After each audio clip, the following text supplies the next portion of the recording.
কলকাতা বিমানবন্দরে শনিবার দুপুরে ঘটে গেল এক অদ্ভুত নাটক। ইন্ডিগোর ফ্লাইট ধরতে যাচ্ছিলেন দুজন তরুণ। গন্তব্য হোচিমিন সিটি। সবকিছুই ছিল নিখুঁত পরিকল্পনা মাফিক, অন্তত তারা তাই ভেবেছিলেন। কিন্তু শেষ চেকপোস্টের সামনে দাঁড়াতেই বদলে গেল দৃশ্যপট। ইমিগ্রেশনের কর্মকর্তাদের সূক্ষ্ম দৃষ্টি পাসপোর্টে কিছু গরমিল টের পেয়ে থমকে গেলেন। কয়েক মিনিটের যাচাই বাছাইয়ের পর বেরিয়ে এলো সত্য। পাসপোর্ট দুটি জাল।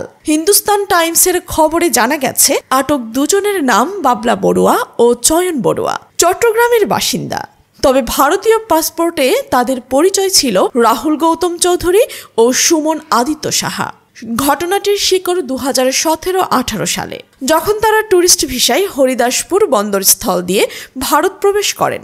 সেখান থেকেই মহারাষ্ট্রের পুনেতে গিয়ে তৈরি করেন নকল কাগজপত্র এবং পাল্টান নিজের পরিচয়। সেই নতুন পরিচয়ের আড়ালে সংগ্রহ করেন ভারতীয় পাসপোর্ট।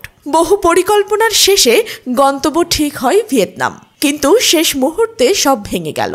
ইমিগ্রেশনের কর্মকর্তারা নিশ্চিত হওয়ার পরপরই তাদের গ্রেপ্তার করে বিধাননগর কমিশনারেটের আওতাধীন বিমানবন্দর থানায় হস্তান্তর করা হয়। তদন্তকারীরা জানাচ্ছেন, তাদের ব্যবহৃত নথিগুলো এতটাই নিখুঁতভাবে জালিয়াতি করা ছিল যে প্রথম দেখায় ধরা পড়েনি। শেষ মুহূর্তে সূক্ষ্ম পরীক্ষায় ফাঁস হয় সব। এই ঘটনায় আবারও সামনে নিয়ে এসেছে আন্তর্জাতিক জাল পাসপোর্ট চক্রের নেটওয়ার্ক এবং এর ভয়াবহতা। এর আগে একইভাবে ব্যাংককগামী ফ্লাইটে জ্যাকি হালদার নামের এক বাংলাদেশি ধরা পড়েছিলেন কলকাতা বিমানবন্দরে। একের পর এক এমন ঘটনার কারণে সীমান্ত নিরাপত্তা নিয়ে নতুন করে প্রশ্ন উঠছে। কি কারণে তারা পরিচয় বদলে নতুন দেশে যাওয়ার চেষ্টা করছিলেন?